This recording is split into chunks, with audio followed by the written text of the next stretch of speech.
Welcome to Race and the American Story. This is our third in a series of what we're calling sessions for the Zoomposium.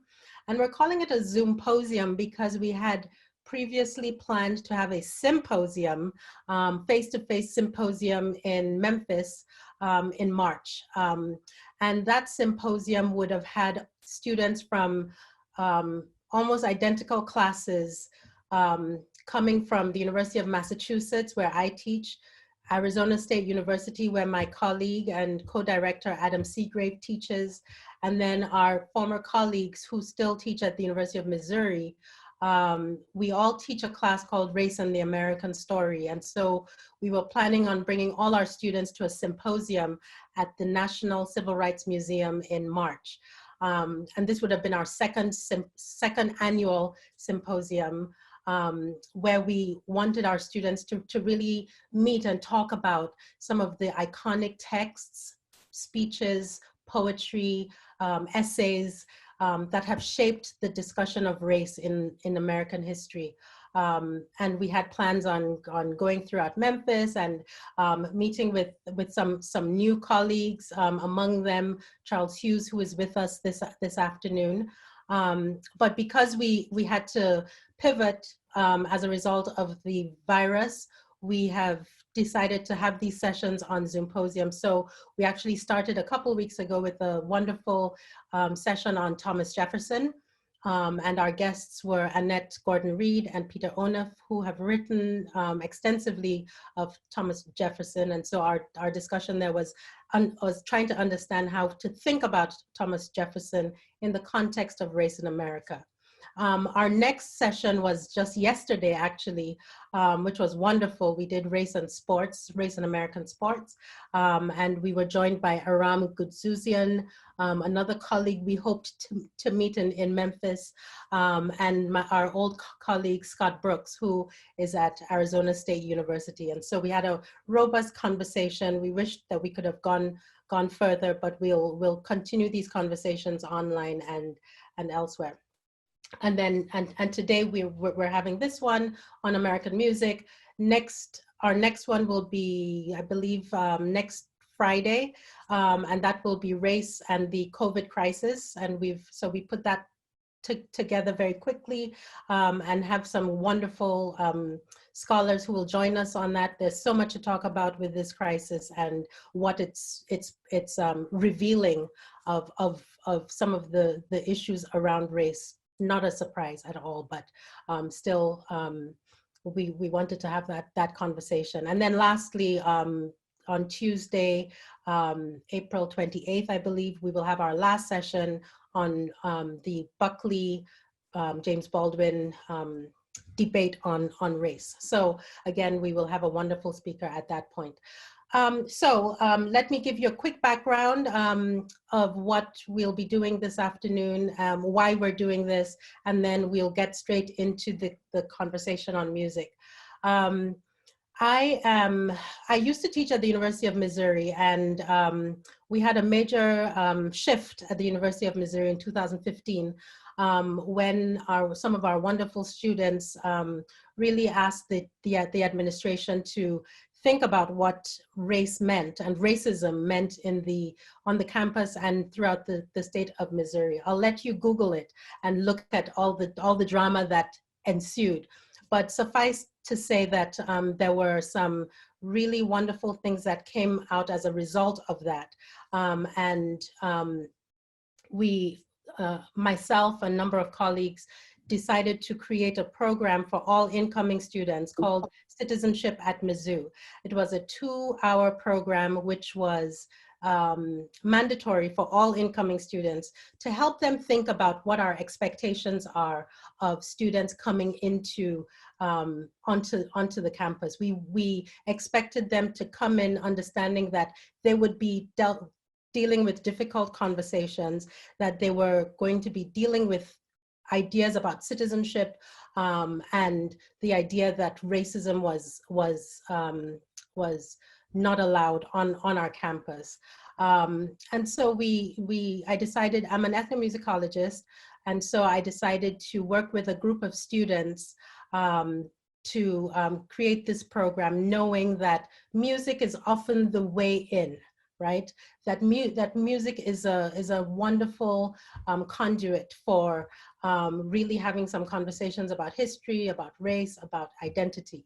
And so we created that, and some of my former students are in on this call.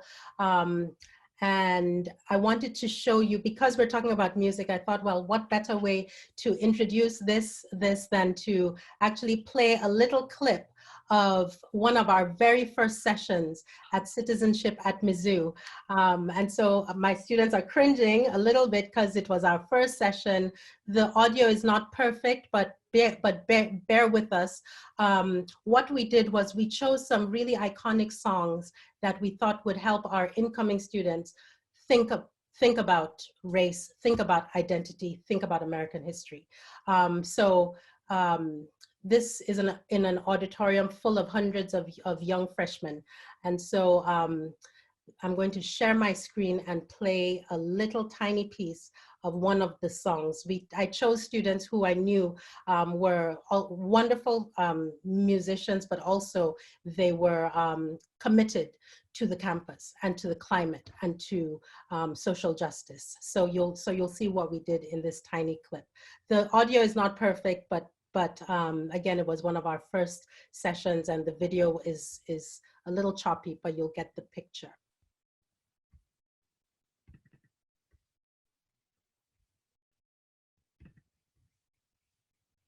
So the two assignments, and I'll kick it over to Talking Drum.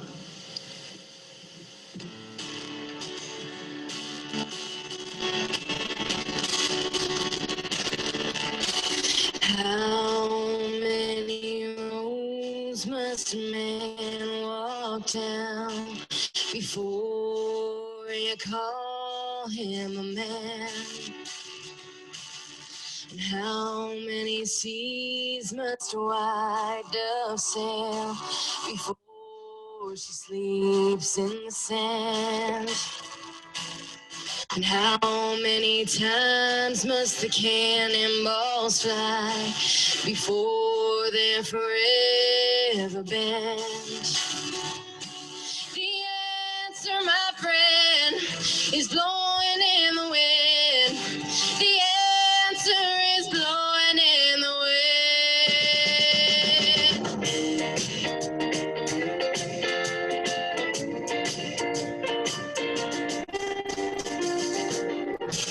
How many years can a mountain exist?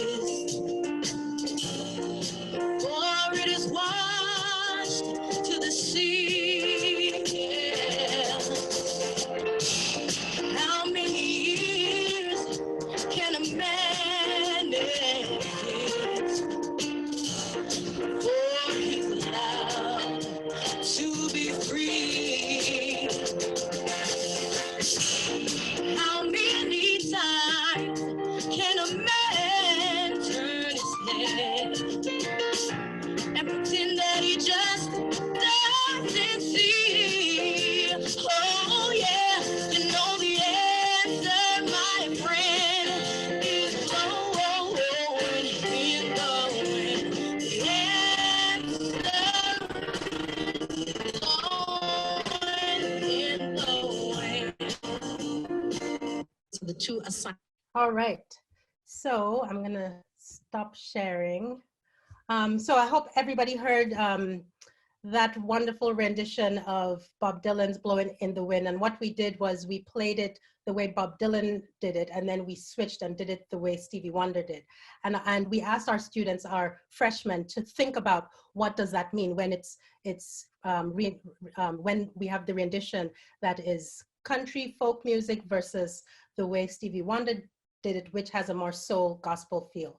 And so we did this for many sessions of freshmen. I want to just say that the group that was on stage included Jacob Summerscales and Zach Zito.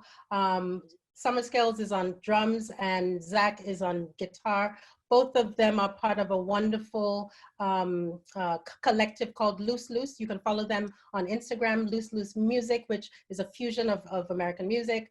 Our country girl was Taylor Cullen, who is, her name is on Instagram, Taylor_Cullen, who is a wonderful country singer and is now working as a nurse in Nashville while pursuing her country music career. And then others in the frame were Kennedy Moore and Doug Blakely and Kenyatta Woods.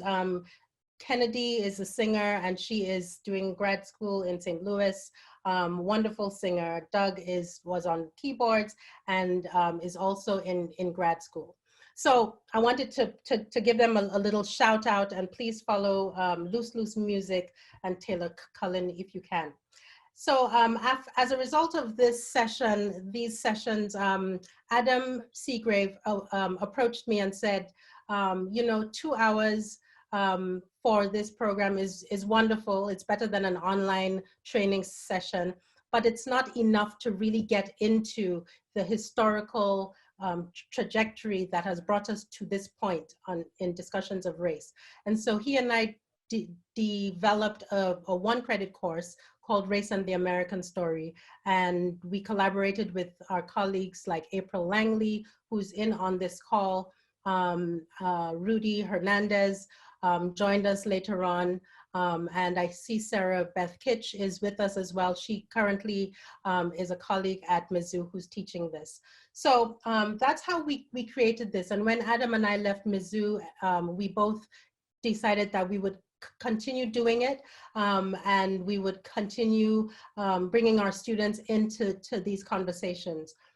We have a wonderful website, raceandtheamericanstory.org, that you can follow us, and our Twitter is race_AmerStory, and you can definitely follow us there. Please follow us. So today, that's a rather long introduction, but I wanted to really bring in the musical element to show you how music has always been part of this journey, and it's definitely still part of the class, and I'll reference that later on. So I'm going to invite Adam Seagrave to introduce our guest, and then our guest will speak for a few minutes, about 20 minutes or so, and then we will open it up to questions. So Adam, over to you. Thank you, Stephanie, and thank you for showing that clip. That was wonderful, and for telling the backstory. You tell it much better than I do, so I'm glad you told it today. So thank you.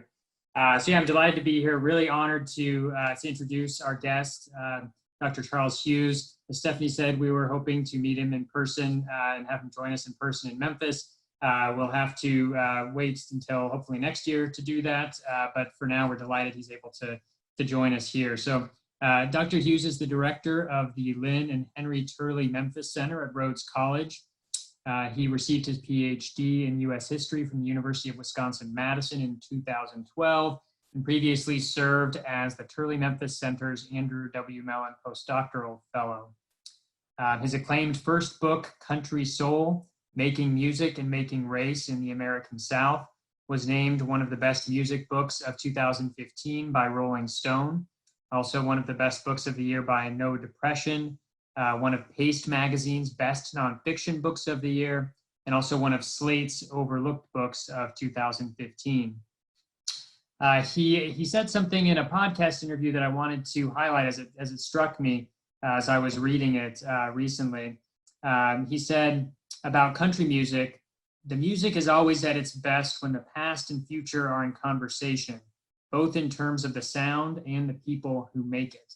And that struck me as something that resonates with the Race in the American Story project, because that's a big part of what we try to do, is put the past in conversation with the present to try to make and build a better future and inform the future. So that struck me as something that really shows the resonance between his work and our work in the project. So I'm really delighted to welcome him here to be with us today. So with that, take it away, Dr. Hughes. Thank you so much. It's really wonderful to be here today. Like Professor Shanakan and Professor Seagrave, I wish we were all together in person, but hopefully at some point we will. But thank you to both of them, and also to Susan Kells for helping facilitate things. And And it's really, really wonderful to be here today. I really look forward to the conversation. I did also want to note, too, the presence of Dr. Stanley James on this call, who previous to her role at Arizona State was in the University of Wisconsin-Madison Afro-American Studies Department, where I received my bachelor and master's degree. And my intellectual roots are in that department, even though my PhD is in history because I had to, transfer over to get that. Unquestionably, AFAM at Wisconsin is where I'm from. So it's really wonderful to have you here, Professor James. So I just want to talk for a few minutes, and then I'm really excited to talk more with all of you. And that was such an amazing clip of Blowin' in the Wind that really did symbolize so much, I think, of the power, the transformative power of what music can do, both in terms of the way that it can help us rethink the possibilities, but also in the way it helps us think through race in the United States. Music is a primary form of currency that we use to think about race and to talk about race, particularly in times or in situations where we might not want to talk to. There's this myth in the United States that, oh, we just, we never talk about race. But in actuality, even those of us who think we don't talk about it all the time when we're talking about music. Music reflects our national history. The journey of the United States and people within the United States is reflected in the music that's been made, reflected in the way that musicians work, reflected in the way that audiences consume music, and all of those things. But also, music is not simply a reflection. And I think that one thing that's very powerful in thinking about music, and again really speaks to that clip, is that music can help us understand how to shape that history. There's a lot of ways in which that happens, and obviously I'm not going to be able to talk about even a slight percentage of them here, although we could talk more about them. But one of the things that I think is really important to understand is that music is both a reflection of who we are and also a way that we figure out who we want to be. Sometimes with positive consequences and sometimes with maybe some not so positive consequences. In one way, music offers significant space for us to reimagine and to resist. And I think the story of African American music specifically helps us understand that very vividly. And I want to just note, I think it's probably implicit, but I will just say, right, that there are parallel stories that exist for music made by people who are neither black nor white, right, that I won't really be talking about here too much, but they intersect and they are really important, and they're also parallel, right? So did want to give a shout out to those stories because I think that we can learn a lot from them. But thinking about black music specifically, music has offered an expression for black reality, for black fear, and for black dreams. Particularly in moments when the free expression of those things was not necessarily widely accepted in a white-dominated society, whether it's the survival songs of the blues or hip-hop, or the Afrofuturist world-building of jazz or funk. Music has expanded also the definitions of what blackness can be within a white-dominated society. That doesn't mean that it's expanded the definitions of what blackness can be because black folks haven't always been complicated and multifaceted, but particularly within a society that attempts to narrow and reduce the definition of what black identity is, music resists that by insisting on black genius as a demonstration of broader genius, the way that black musicians have always said, we are just as good as white folks at doing any kind of music. And therefore you should think of us as equal and even maybe better in some cases than white folks are. And also this demonstration of genius is both rooted in black genres, rooted in cultural traditions that have extended across the diaspora, but also are very powerful when it appears in unexpected places. The operatic splendor of Jesse Norman, for example, or the thrashing defiance of the Black Rock Coalition. The notion of black music is both a wonderfully important thing, but also can be restrictive if we're thinking of it in narrow ways. And one of the things that black musicians and audiences have always done is said, no, black music is all the things. Black music is everything. So it expands the definition of Blackness. Musical space also, both physical space and figurative space, have been sites of racial breakthrough and have been places where the restrictions and repressions of the United States have been fought against and transformed. Whether that means the right to occupy prohibited spaces or to demonstrate the richness of spaces that exist outside of whiteness or white folks.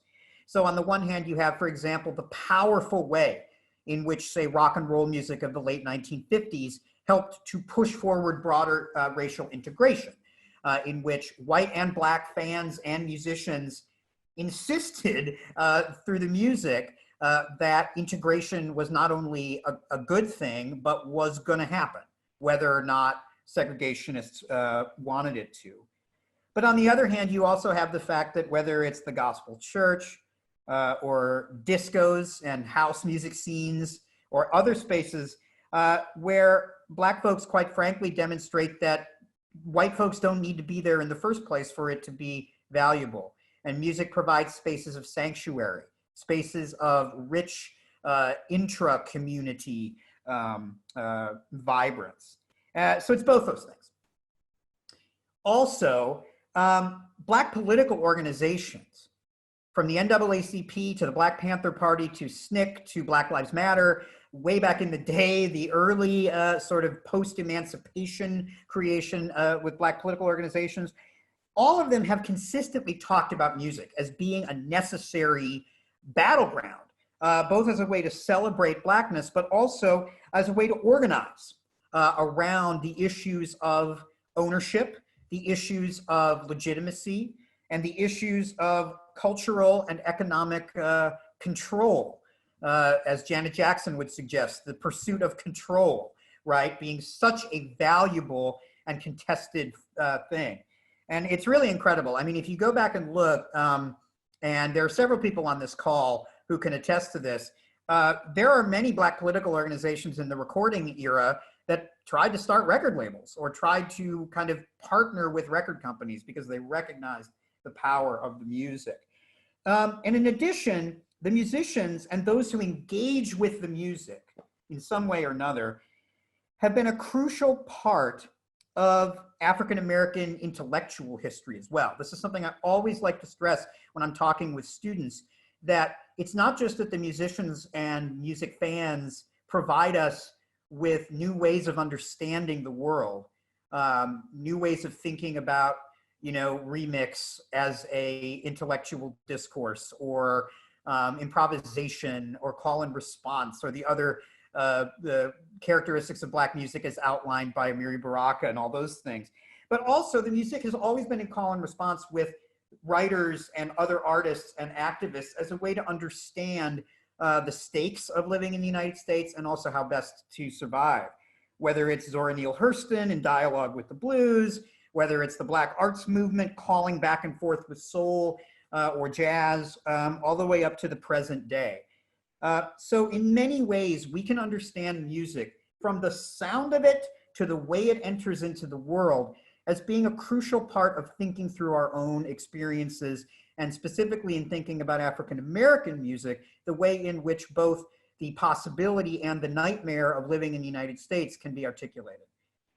You see that in that Blowin' in the Wind clip. We did not plan this, but that's perfect, because you see in the way in which, by going from the Bob Dylan style folky version to the more soul influence, you enact that kind of conversation. You enact that possibility. And it doesn't take much, it doesn't take any familiarity with those songs to understand what's important about that. At the same time, though, it's also important to recognize that there has been, as Elijah Wald said about the blues, a lot of, quote, romantic nonsense that can be attached to thinking about music. Music is just as subject, and music has just as much in the past and present as anything in the United States of racial injustice and discrimination, racial disparity, lack of equity, repression, surveillance. Music has particularly obviously been connected to questions of cultural appropriation, right? I think if there's one thing that defines the way we talk about Black music's interaction with a white-dominated society, for good reason, it's cultural appropriation, whether it's blackface minstrelsy or Elvis or Eminem or Miley Cyrus. And I'm not throwing even specific shade at those names I just mentioned other than blackface minstrelsy, but the broader question of pop interaction and appropriation. It's not just about the music. It is about the music, but it is also about the way that the music and the appropriation connects to the larger historical devaluation and thievery that Black folks have had to live through, right? And that's why you can continue to mention Elvis Presley in the context of, say, appropriation or whiteness, and people know exactly what you mean, even if they've never heard a song by Elvis Presley, right? The music, again, is a way we talk about it and a way we can think through it. Most insidiously, perhaps, and what we must constantly think about as we think about music as a tool of social change and as a tool of understanding social history and the past, is that it's very easy for music, specifically when it is created in an interracial or at least a space where white folks are. It's very easy for this to become the structure for two very, very insidious fictions, myths that have been weaponized, particularly by people who are thinking about racial politics in a reactionary way. One of those myths, one of those fictions, is that there is this very commonly held notion that music is a space where racism or even race as we think of it somehow doesn't exist. You hear this all the time, right? Like when we make music, race goes away, or there was no race in the studio, there was no race in wherever. I don't want to deny the fact that music creates an opportunity for us to work through and be beyond in some way, right? Music can be revolutionary in those ways and has been, but race is always there. And if we deny that it's there, we not only deny what the musicians themselves have experienced, but we risk affirming the second key fiction, which is specifically interesting to me and I think is important when we think about American political history or the American story, right? The notion that you continue to hear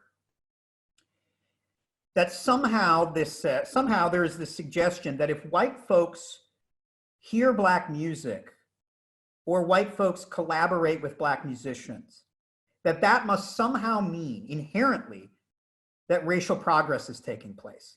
You hear this all the time, that, oh, white folks heard Black music and they just completely, like they threw off the shackles of white supremacy and left it behind, and we all pushed forward and Black and white together, right? All of that kind of fiction.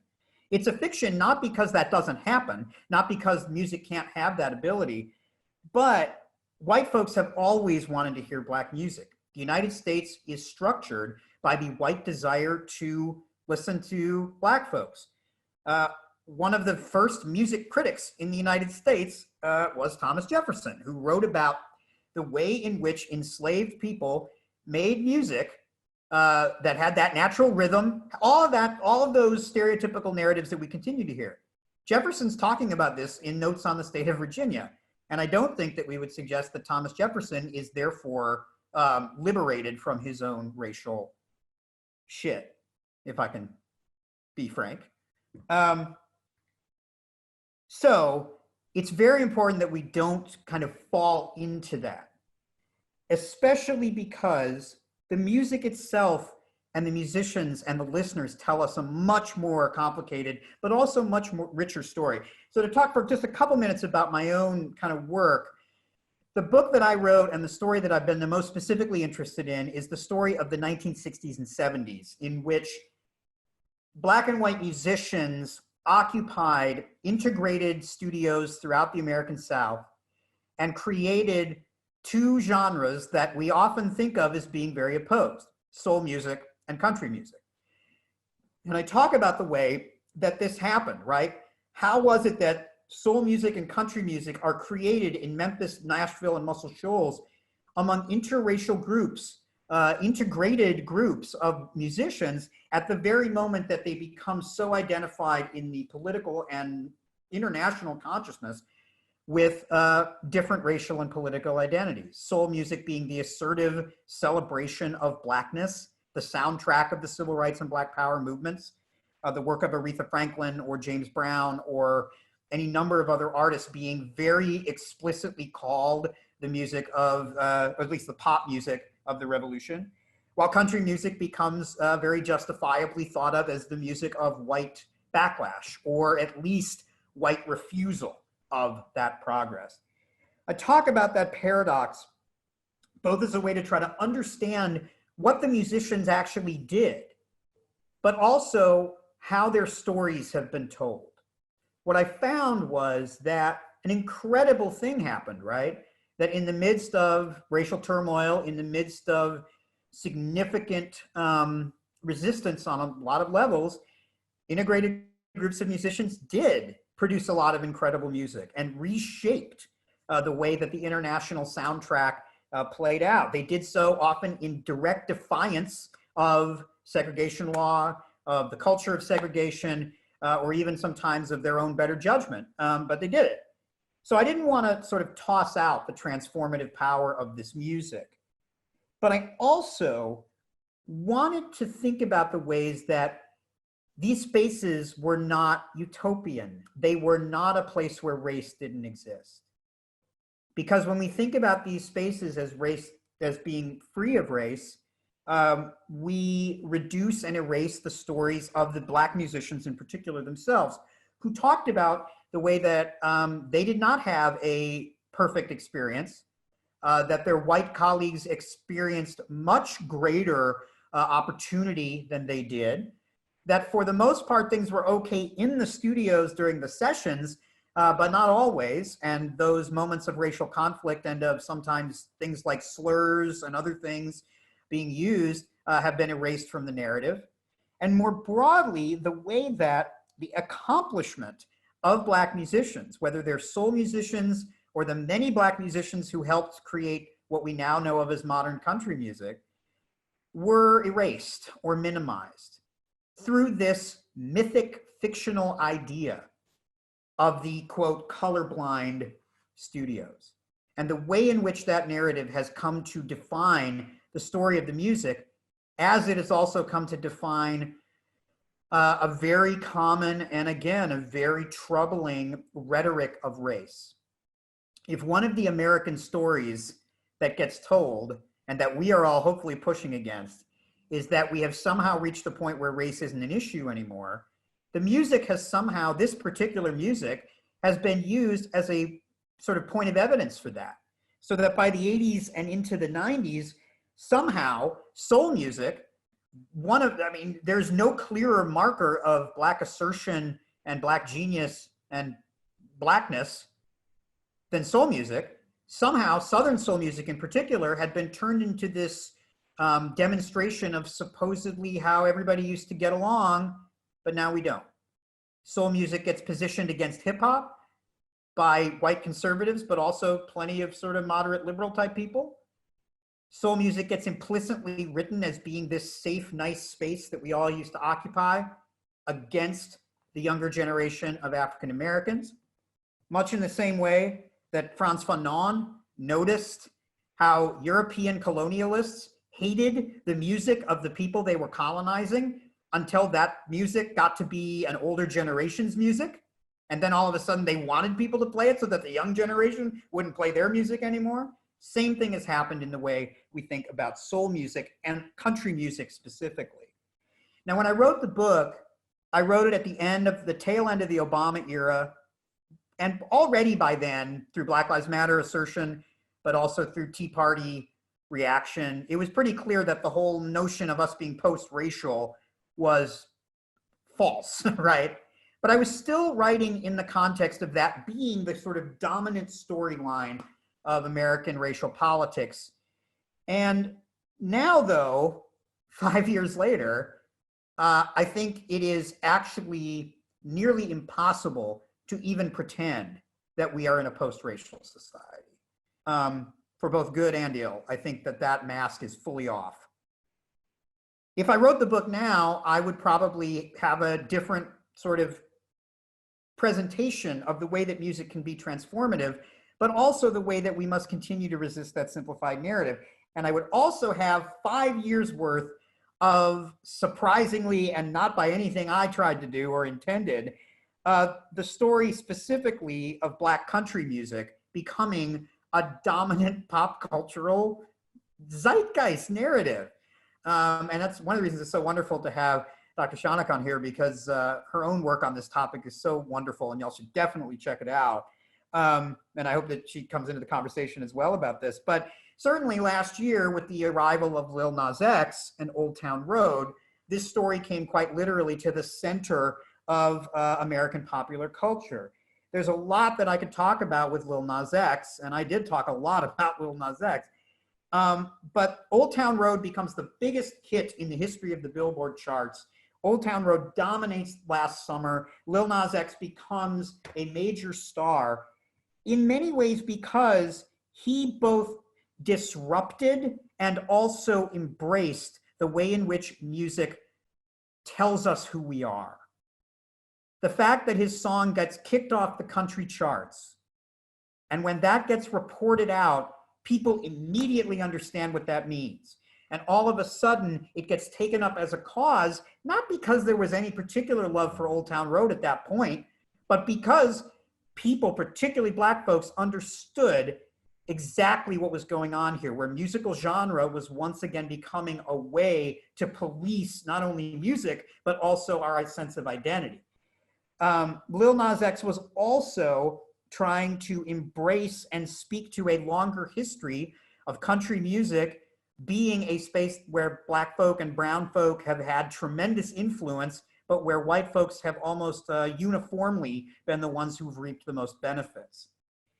And yet also Lil Nas X, I think, struck when he did so deeply, because we are now in a moment where at the very forefront of our minds and the very forefront of our politics is the question of not just what is real country, but who is the real America.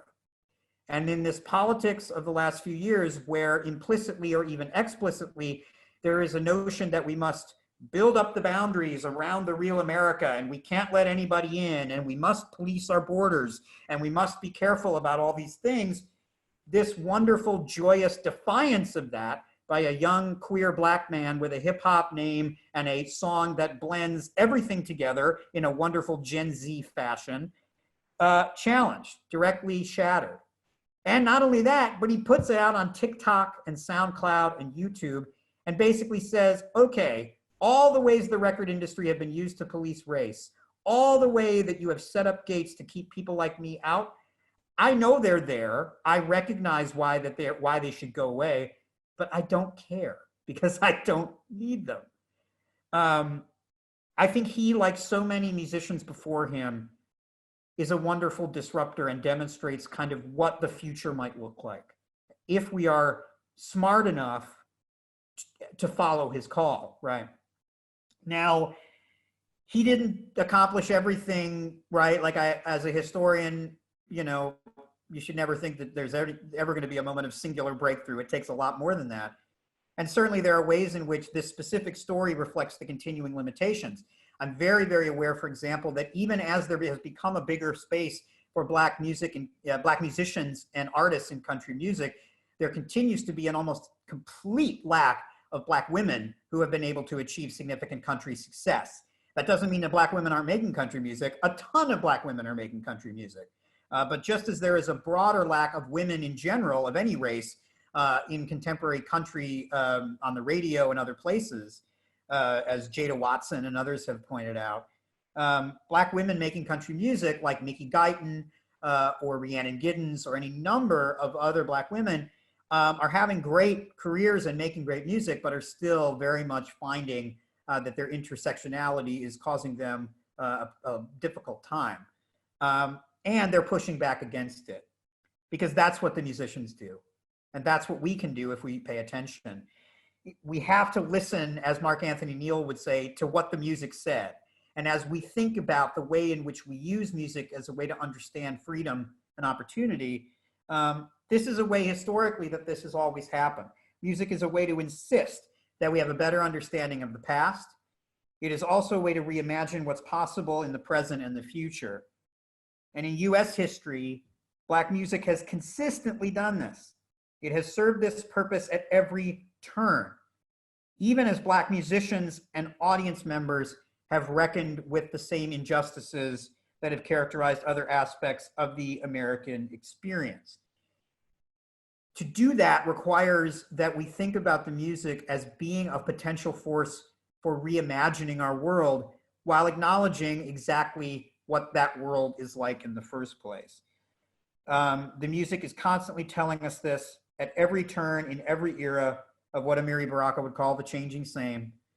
But if we do pay attention and if we keep listening, I think there are very powerful and transformative ways that we can learn from this music just how to understand and reimagine the landscape of where we are and where we want to be, and maybe to, again, Janet Jackson, to live out the dreams of the Rhythm Nation. So I'll stop talking now. I really want to hear what y'all have to say, and I would love to answer questions about any number of different things and hear from y'all. Thank you, Charles. Thank you, thank you, thank you. So wonderful. I have so many questions, but I know that I can catch you in Memphis, and I think I might have your phone number now, so I can just dial you up. So I won't ask everything I want to ask.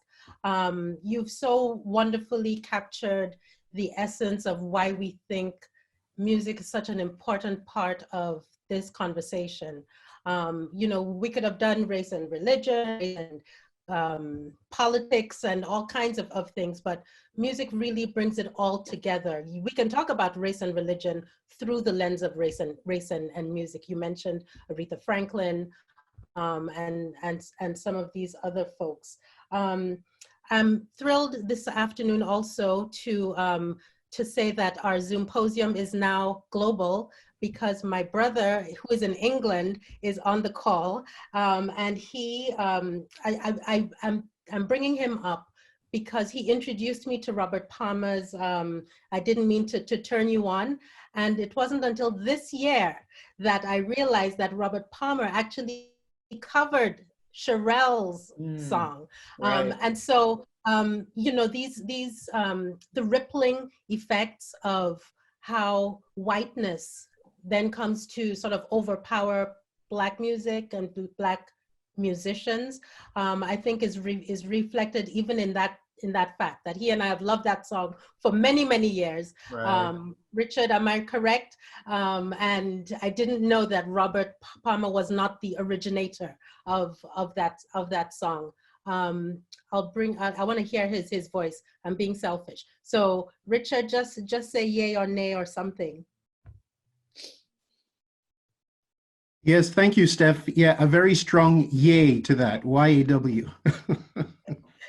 Thank you, thank you. I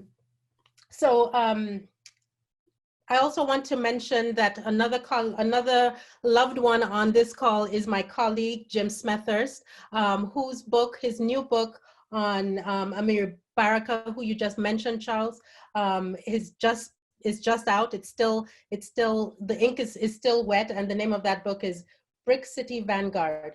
I saved it here. Brick City Vanguard, Amiri Baraka, Black Music and Black Modernity. And so that is a book that's just out by my colleague Jim, who's on the call as well.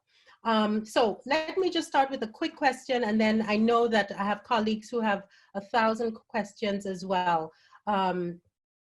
So Charles, this semester and every semester I teach this class, Race and the American Story, I do ask the students to give me a sense of what the music is that serves as a soundtrack for this topic. And so they come up with 10 tracks each. They have to do a little research go back and pull together a little playlist.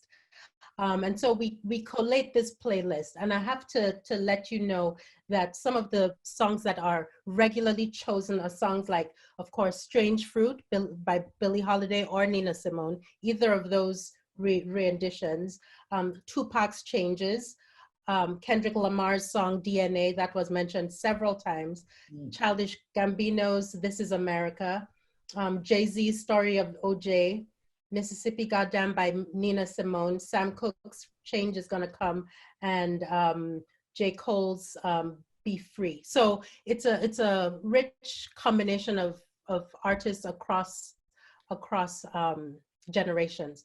But there are very few white artists that approach this topic. You know, I think a couple of our students mentioned Bob Dylan, Woody Guthrie. It's a white artist of a certain generation, Bruce Springsteen, you know, but for the most part, white artists are off that playlist.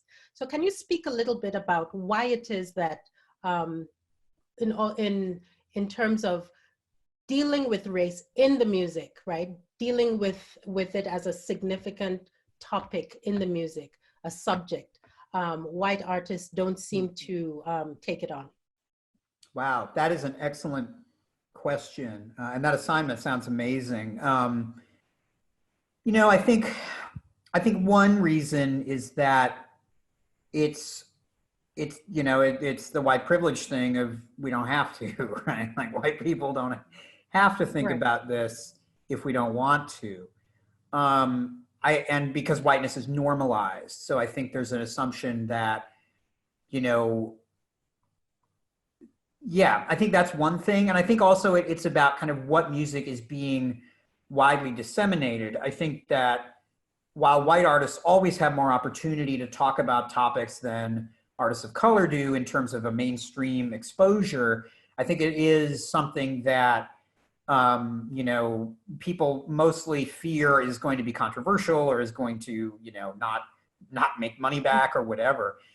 But I think another reason is that I think that there is a sense of kind of connected to that. I think there's a sense that a lot of white artists don't necessarily consider the experience of race to be part of their lives, right? Or part of what they can think about in their music, which is related to the notion of white privilege, but is also, you know, I think you don't hear a lot of white artists trying to interrogate what it means to be a white person.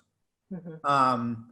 And sometimes when you do, it's really corny and bad and problematic.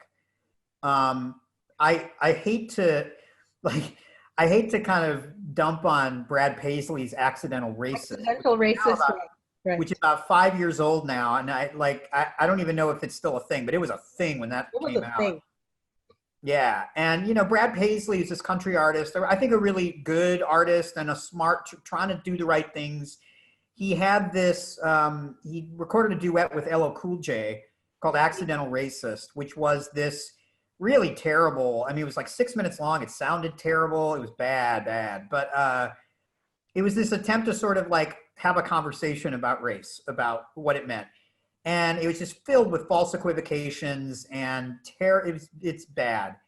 I applauded him for trying to do it, but I think that's another risk that white artists run, mm-hmm. is that, you know, there is a sort of a good try, but that doesn't necessarily help.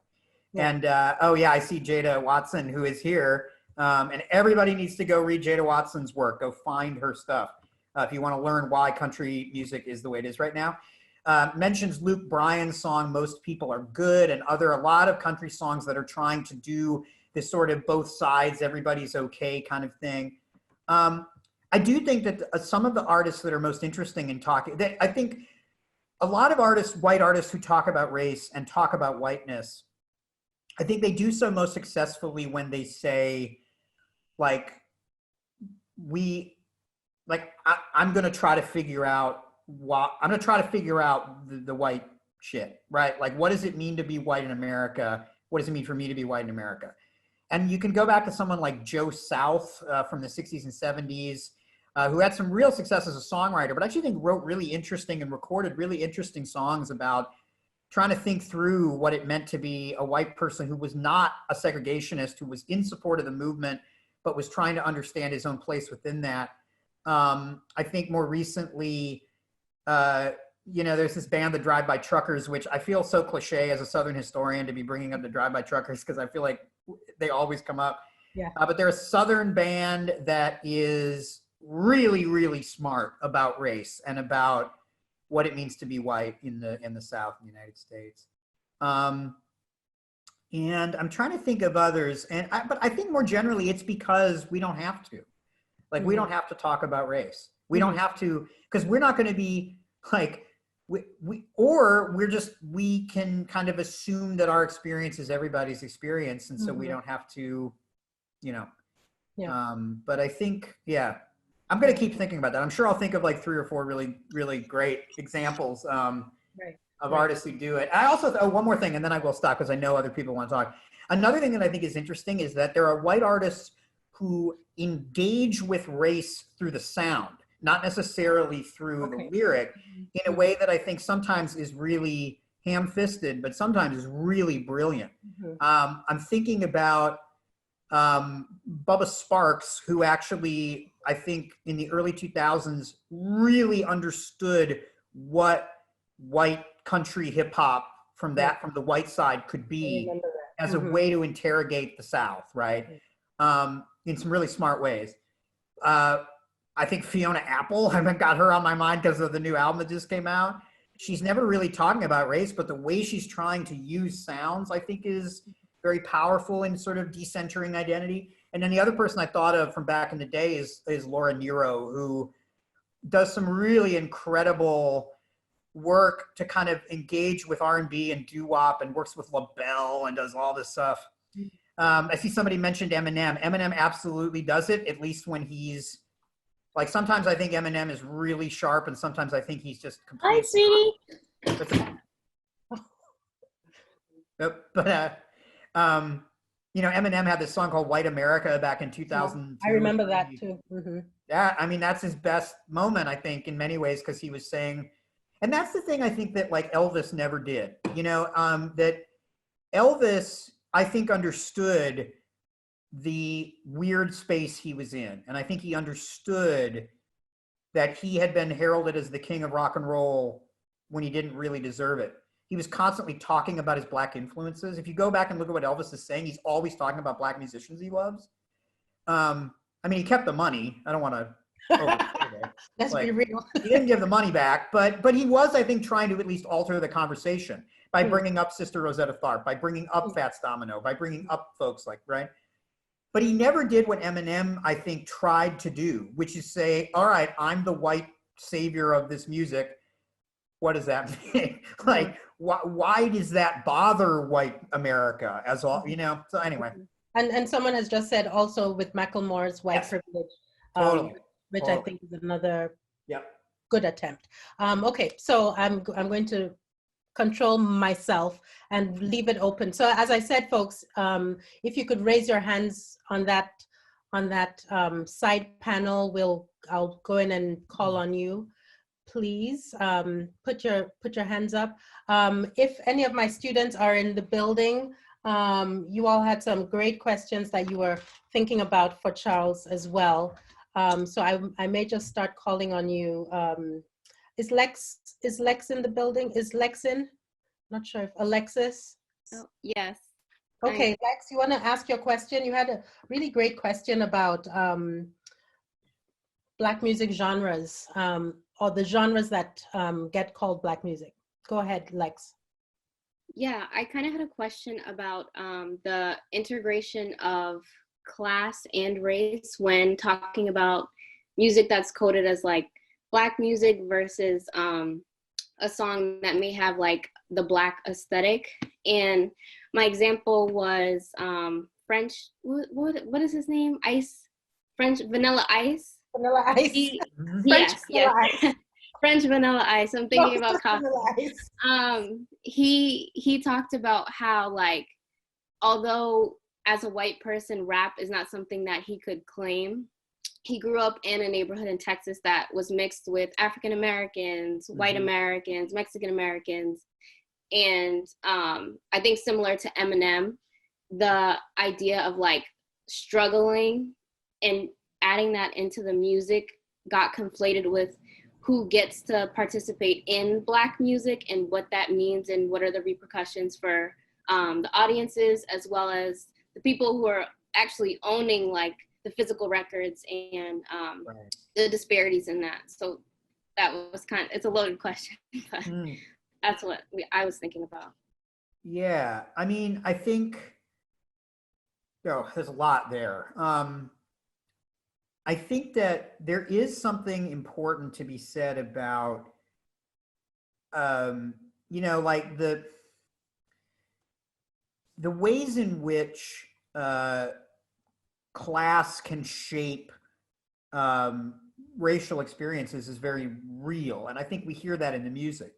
I think Vanilla Ice is interesting in the sense that he, like Eminem, like Kid Rock, although Kid Rock's kind of faking in this, talk about the ways in which what they're doing is trying to make music for a sort of cross-racial working class or poor community.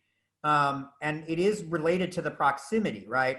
And there are these urban spaces throughout the United States where you do have a more complicated mix in terms of the way that racial demographics work.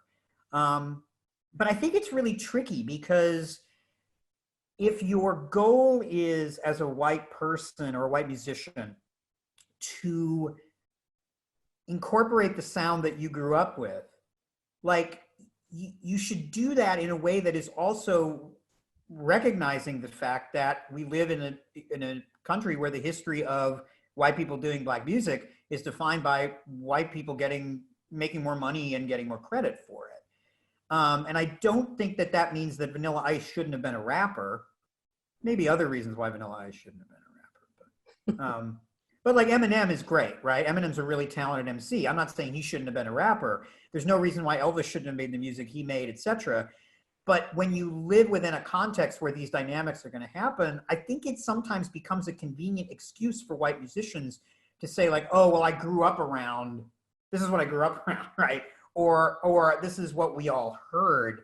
I'm not sure if that's answering your question, but I think that's, to me, one of the difficult things when I hear white folks talk about like, oh, well, this is who I grew up around. That's probably true. And I think there is an interesting way to knit together some communities that we hadn't thought about, right? Overlaps, for example, between hip hop and hard rock and country and other things.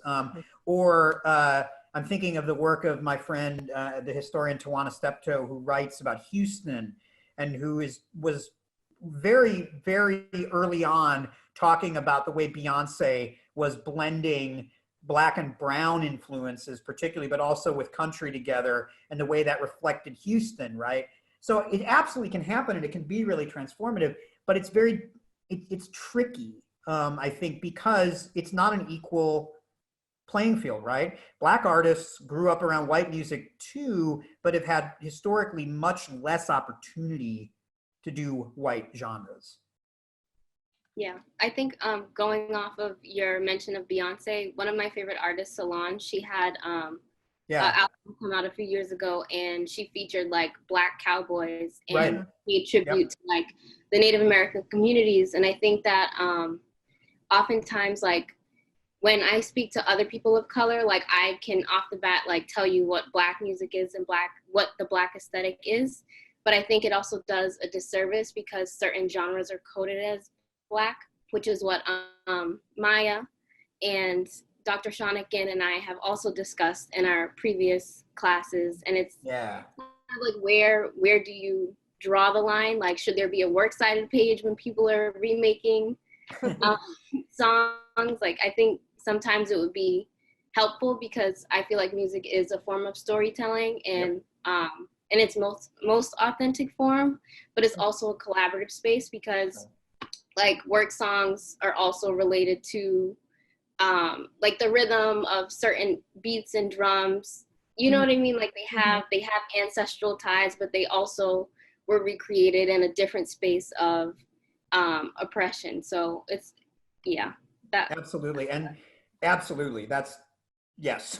And all I would briefly add on to that too is that you're absolutely right that the question of Black music as an idea is something that is both liberating and sometimes potentially limiting for African American artists and listeners, not because of anything necessarily to do with what they like, but because of the way in which genre can become this tool of boxing in, right? Mhm. And I think that so many artists, Black artists specifically in this case, are really like, there are so many very interesting artists who kind of make that tension into a subject of what they're doing and push back against it in really interesting ways.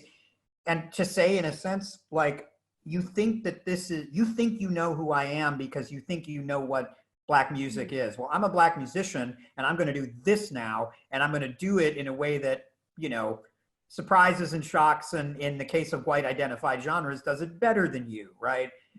So that to me is a really, really interesting thing to play with. The artist Brittany Howard, who in recent years has become a really powerful solo artist and just makes these incredible, she's mixed race, but she identifies as Black and talks about growing up in the rural South as a Black girl and young woman who was trying to think through these questions. And then her music, she starts out as the lead singer for the Alabama Shakes, who were very much presented as this kind of new example of that integrated Southern soul thing that was supposedly the safer, better way. And they had great success, but immediately she started to push back against that. And now her music is brilliant and is deconstructing that notion to the point where she even messes with her voice and makes her voice sometimes kind of inaudible. You have to listen real close to hear what she's saying. And I think that's a very, very conscious decision, you know, that, okay, you all thought you knew who I was and what I sounded like. But now I'm going to play some AC/DC riffs, and then I'm going to do some funk, and then I'm going to do some, you know, David Bowie, right? Like, I'm going to do all these things I love, and you're going to have to listen as close as possible because you weren't listening before. Right. I think, Charles, is one of the examples on the flip side of an artist that maybe doesn't, of a Black artist who does try to do what you're saying, and doesn't, in my mind, hit it, is Lionel Richie with Tuskegee. I mean, I didn't like that album because I just thought it wasn't convincing to me. And I've had lots of conversations with my brother Richard about Darius Rucker, who is doing really well in country music. Yeah, his thumbs are up. I'm not a huge fan, but anyway, let's get some other questions. I saw David Smock is in the room, and he had talked a little bit about looking at the chat. The chat is amazing this session. David, you want to say something about Tutti Frutti?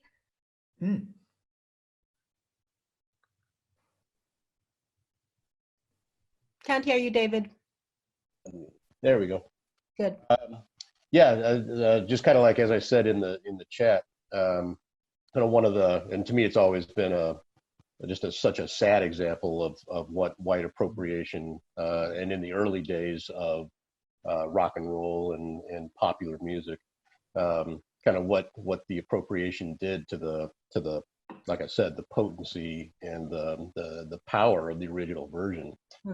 And when it gets put in the hands of kind of white popular producers in the music industry, and just how it strips it of all that, just always broke my heart to have to watch that version.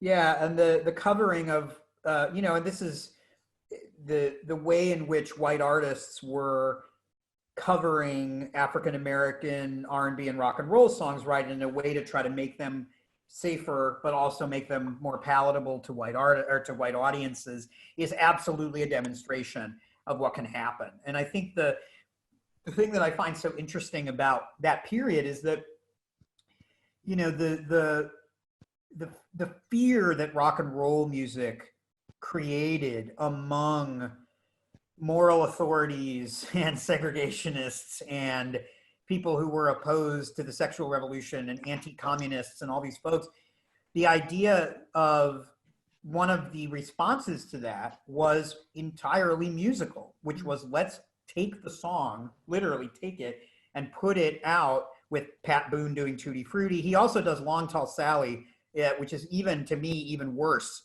than the Tutti Frutti that he did. And there are so many other examples of this. And it's an incredible demonstration of that attempt to kind of contain the energy that was not only bursting out in rock and roll, but was also bursting into previously segregated spaces, or pushing down the doors of normative gender roles or expectations for women, that was pushing down the doors of supposedly decent behavior, you know. And it's I teach that every semester that it's at all relevant. I put the Little Richard and Pat Boone in contrast to demonstrate that very thing you're talking about. Great. Let's go to, thanks, Charles. Let's go to Maya Cunningham. Good afternoon, Dr. Hughes and everyone. I have a three-part question, and hopefully we'll be able to get it all in, but if not, it's okay. So, traveled to Ghana in 1999 and again in 2016. And my question, it's touchy, but I'm going to ask it. How did white country music and musicians become popular in African countries like Ghana and Nigeria? Because country music, for the most part, is absolutely not a part of the national identity of most African-American cultural formations. In fact, sometimes it's seen as an affront to African-American identity in some Black American cultural formations. So when the group of us heard the country music playing in Ghana on the radio and saw Ghanaians who we were trying to connect with culturally singing it out loud, we were totally offended. We didn't understand. So how did that happen? And then who are the primary consumers of Old Town Road? I was in DC, which is in a very Black space, you know, teaching in a very, you know, predominantly African-American school. It was immensely popular in DC, covered by go-go bands, really popular amongst the Black youth, but I don't know if they heard it as country. I think they heard it as just Black music or rap or whatever. And then my last one is a historical question. I read in Aretha Franklin's autobiography that one of her early career producers, I think her first soul album, like after the jazz, the producer, who was a white male, chose a white band to play the soul music or the music of the Black church behind her. He didn't have to do that, but I'm just wondering why he chose to do that. Well, those are all three amazing questions. The audience for Old Town Road, as far as I can tell, and I'm really not being glib, I think it was kind of everybody. And I think that was one of the things that, I think that what was interesting though is, I think you're right, that different audiences interpreted it as being a different kind of song. The really interesting thing to me about that in relation to country is that, so I think he was being country inclusive, right, in this mix he was making. But it's really only because Billboard decided to toss it off the country charts that it really starts to get talked about in those ways. And then, of course, he records a remix with Billy Ray Cyrus, who's a major country star. And to me, one of the great ironies of that, and I'm sure that was conscious, because I really do think that Lil Nas X is conscious and is of everything he's doing, and is really brilliant about how he's doing it. You know, Cyrus's verse, Billy Ray Cyrus's verse on Old Town Road is more, it's more hip hop in the way it's delivered than Lil Nas X's is. It's actually much more in a kind of standard rhyming anyway. But I think the audience was very widespread and very diverse, but in terms of who thought of it as being what kind of song, that to me was a more kind of post facto thing. But also I think it was that, you know, yes, it's a country, like I think that for a lot of folks, it was like, well, yeah, it's a country song and it's a hip hop song and it's a pop, right? It's all of these things, you know, and the idea of trying to kind of slice it up and put up the borders, I think was what really did that. In terms of the Aretha Franklin story, this is actually something I talk about quite a bit in the book. I'll try to give a short version, but you're absolutely right. She gets hired, signed to Atlantic Records after several years on Columbia, where she made some really, I think, good records that were successful, but were kind of not as successful as I think a lot of folks thought she could be. She had signed to Atlantic Records, and the producer, Jerry Wexler, sends her to Muscle Shoals, Alabama, because that's like where the deep soul music is coming from. And it's a white band, and she is kind of going down there. And like many Black singers during that period, she was like, what? Like these, first of all, she didn't realize that they were all white, the guys who were on the back of the Wilson Pickett records or other things. But also there was that question of why am I doing that? And in fact, when she went to Muscle Shoals, although there had been this really great music that was produced there, and although she did make her first single on Atlantic, I Never Loved a Man the Way I Love You, backed by Do Right Woman, Do Right Man, there was actually a significant moment of racial conflict.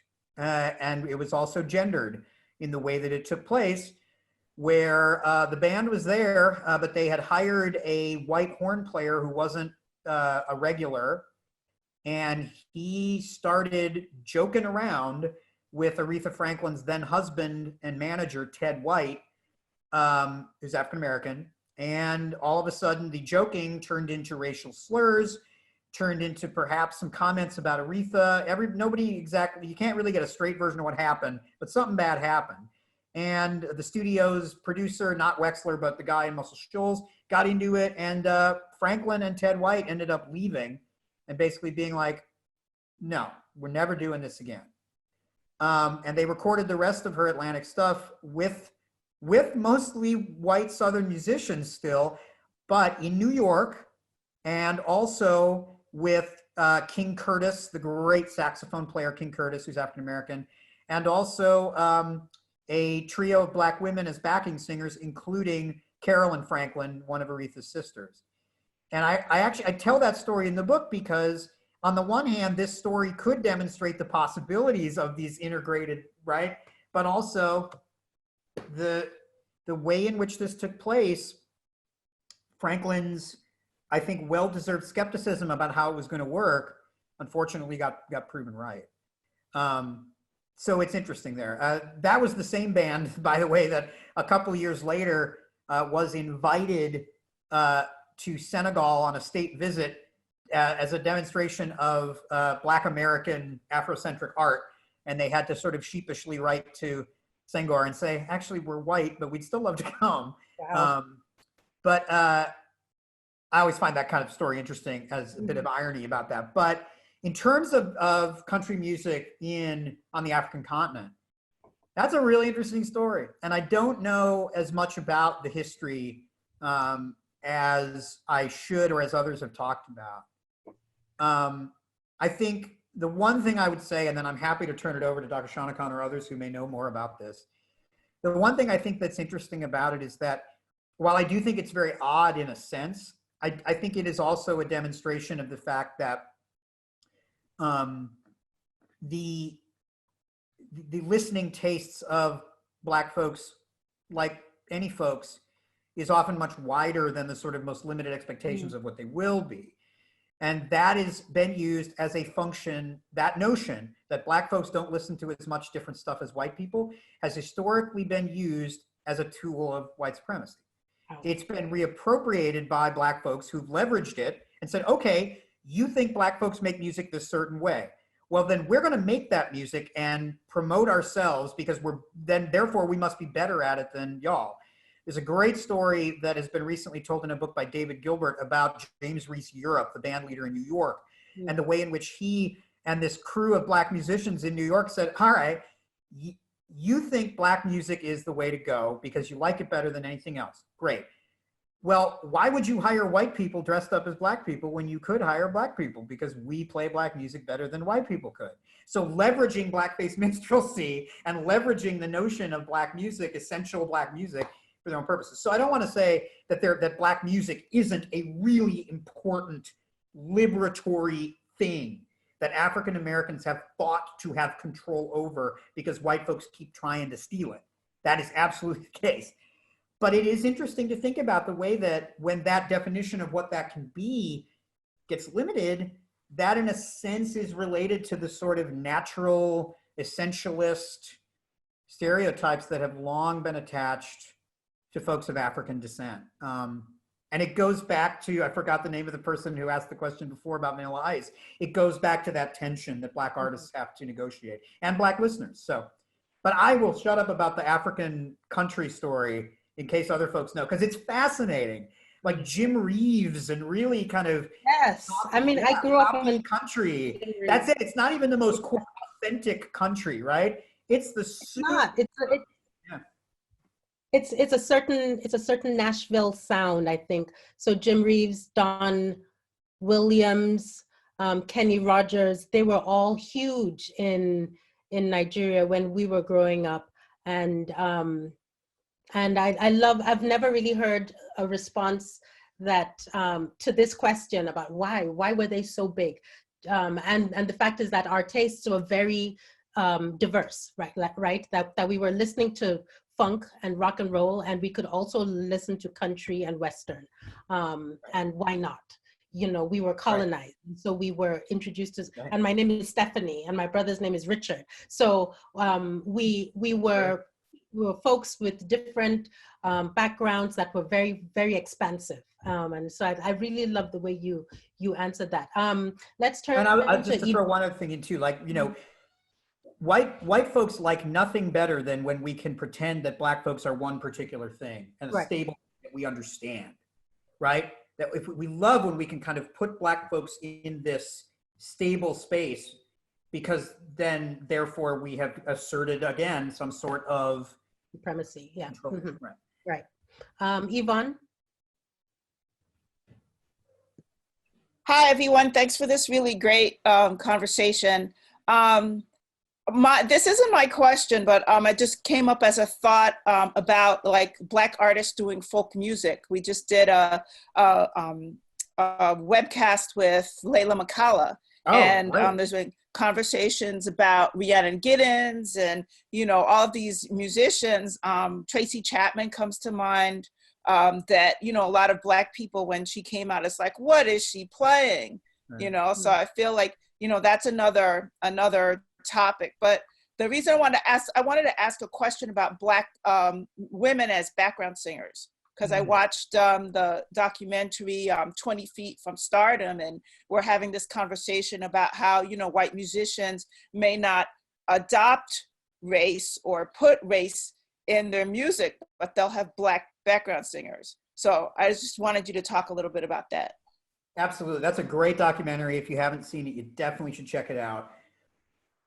It's a really important story, and I think one that is connected, you know, to a lot of things. I think there is this really interesting history, right, of white artists, particularly white men, utilizing Black women as background singers. And I think it's related to the notion that Black music somehow authenticates what we're doing, right? So we're going to have that little kind of authentic touch of Black women as background singers. It's very sexualized. I think it's fetishized. It's very connected to the fetishization and objectification of Black women. Not just that they're up there singing background, but often the way in which the white male artist will engage with them. Sometimes in some really sleazy kind of ways, but also just in this, you know, the optics of it, right? I think they're, at its best, it can enact a kind of call and response that can be really powerful. And at its best, the Black women who are background singers force that conversation. The example I'm thinking of is Mary Clayton, who's in the documentary, who sings on the Rolling Stones song, Gimme Shelter, and just kills it. She sings this part that adds a dimension, not because she's a Black woman offering a Black woman's voice, but because of the power and intensity that she draws. So I think it's really important. I mean, it is also a great tradition and legacy of the way that Black women specifically have been pushed in the background and yet maintain a presence, right? Even if it's limited or if it's objectified. But I think it's a really troubling practice. And I think a lot of white artists do it without necessarily thinking about how we're participating in that, not we, I'm not, right, but the way in which white people participate in the way that white artists are participating in that tradition. You know, why is it, right? And this is kind of a rhetorical question, but it's also, I guess, one we both sort of answered, right? You know, why is it that white men want to have black women as background singers, and that's kind of what we expect as the authentic thing? So yeah, it's a really important tradition. It's very troubling, but it also makes space for black women to do some really remarkable work, to make records better than they would have been without them, to make live performances better than they would have been without them, and in the best circumstances, to help create a career for themselves that then they can get out of the background and, you know, kill it. Right. But yeah, I would not be unhappy if I never saw another white dude leading a band with black women, only black women as the background singers. There's also, do you notice oftentimes people will have like a mix? There'll be like 1 or 2 white women, 1 or 2 black women. And I'm convinced that that's because they're trying to kind of enact this notion of what musical integration supposedly means. Well, Robert Palmer kind of like, he had white women in the background. I don't even know if those women were really singing. But you know, I'm saying I feel like the way that it was set up was really for those women to have been black women singing. And I don't even know if those women they were models and they were covering for the black women who he got to sing the song anyway. You know what I mean? But the sound was there. It was about the sound. Yeah, and let's remember that song was written by Jimmy Jam and Terry Lewis, which, you know, is a certain aesthetic. And so when Robert Palmer takes it on, he does all kinds of things to it. I know Radiance had a question. Radiance, do you still have a question? Yes. Hi, Dr. Hughes and everybody. But besides country music, I just wanted to know, although like in opera music, although like Marian Anderson like broke both like racial and gender barriers for like Black singers in classical music, why aren't there like enough Black classical singers? Boy, I don't know much about that that story. I agree with you that there's still a very obvious lack. I don't know that I know enough to really speak with any kind of expertise on that at all, but I think that it certainly remains something that is noticeable and important, and where you see Black classical players who have gotten a sense of prominence, I think really utilizing that moment to try to reframe the conversations. What's the name of the group, the violinists who, I can't remember. Black violins? Black violin, there it is. Yes, right? yeah. And that name, right? Black violin, right? Like you don't think of this. But in terms of the broader story, I think it's really important, but I don't really know that much about kind of the specific reason. Yeah, I think Charles, Kennedy, who's the singer from my clip earlier, she's on the call and she raises a good point about classical music. I'm gonna let her say it if she's there. Kennedy, are you there? Yeah, just in general, even thinking about how classical music, the culture of classical music, they in general just think they're better than everybody, to put it simply, because like the training and everything that goes into being able to produce classical music. So just in general, they look down at mainstream music, you know. I'm just gonna leave my point there. I think I think it's a great point, Kennedy. I think even if you go to any of our music schools across the country and look at what they're yes, and that's why I stopped myself, because I didn't want to get into that, but definitely. I know you and I have had too many conversations about music schools, and what and where a singer like you belongs in a music school in any part of this country. Your voice is very raspy. It's got a lot of grit in it, and you would be considered, Kennedy, not a good singer, quote unquote, right, in the classical music aesthetic. And so many of our Black artists grow up in a Black church where the grit is considered part of the aesthetic beauty of of the sound. And that does not sit well in the classical music framework. And so I think there's a lot to be said about how the barriers. Charles, you said it well earlier in your remarks about the barriers that have been built and lifted between country music and the rest of America, right? Like, what is America? What is good music? I think classical music as well as country music has lifted those barriers quite high. I think that there's a reason why there are many more blue-eyed soul singers than there are Black country singers, yep. Right? And so I think we really have to interrogate what that is. I mean, it's simple, right? It's supremacy, I think. But I think there's more that we should say about that.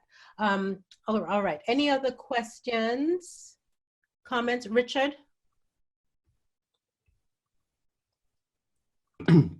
Yes, thank you, Steph. A quick question. And this is a great seminar, so thank you for organizing this. And I've enjoyed listening to Dr. Hughes, yourself, and the others. Maya, earlier on, talked about her experience in Ghana, where she went out and she saw Ghanaians listening to the Dolly Partons and so on and so forth.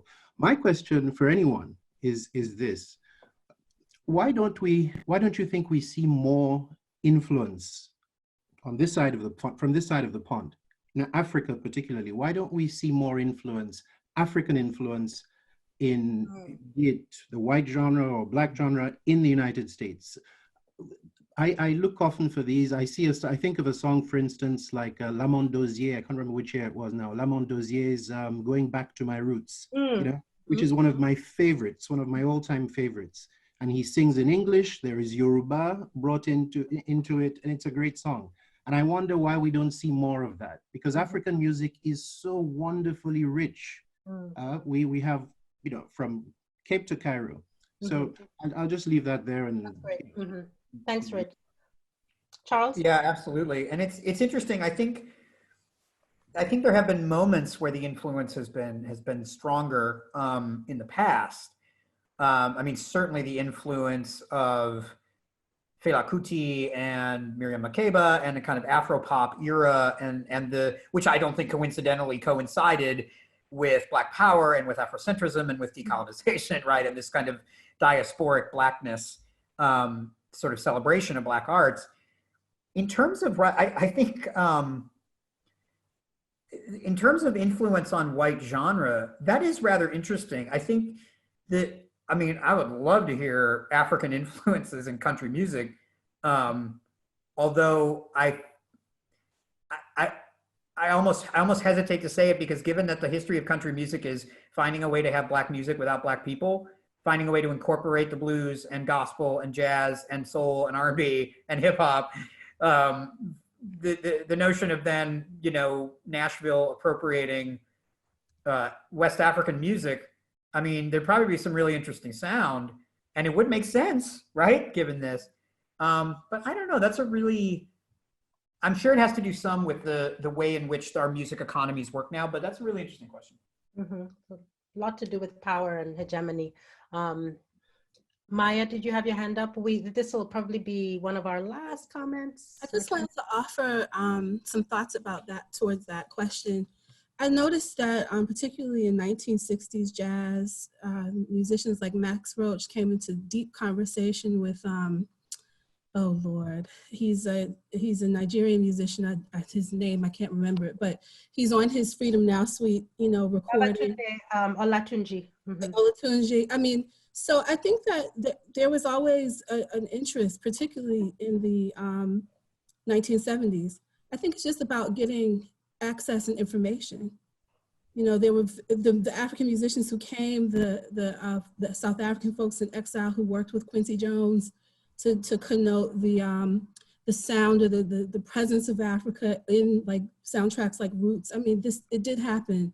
I just think it was a matter of, you know, how these collaborations could happen with such distance and economic divides and people not being able to get back and forth. So I think that really prevented a lot, but what could happen did happen. Good. I want to just acknowledge my colleague also, Yemisi Jimo, who's been on the chat, who's in the room as well. And she teaches a great course for us here at UMass called Songbirds, where she talks about music and literature. But you know, our time is up. Charles, you have been wonderful. I've been a big fan for a long time. I quote you in my work regularly. And I'm also likewise a big fan. This is such a thrill. So thank you. So we look forward to meeting you in Memphis. I want to say thank you to everyone who joined us. I have put up the our email address, which is where we're collecting all our feedback, because this program is really it depends on support, and we want to show that we're doing what we say we're doing, which is engaging with the community, you know, small in the classroom as well as publicly on these tricky issues around race in America. So I'm going to hand over to my colleague, my dear friend Adam Seagrave. But just before, I just want to thank you all so much, and also, you know, I know there were some things we didn't get to. Feel free to email me or catch me on Twitter or something. I'd love to talk more about anything and everything. Awesome. Thanks, Charles. Great. Yeah, thank you. Thanks, Stephanie. Thanks, Charles, so much. Yeah, so I just wanted to thank you all for coming again, for joining us. Remind you of our next event, the Symposium event, which is on Friday, April 24th, Race in the COVID Crisis. That should be an excellent discussion as well. As Stephanie said, please do send us feedback to our email address. Check out our website, raceinamericanstory.org. Yeah, just thank you all so much for such an illuminating conversation. Big thank you again to Dr. Charles Hughes for joining us. Just excellent. So thank you all. Thank you so much.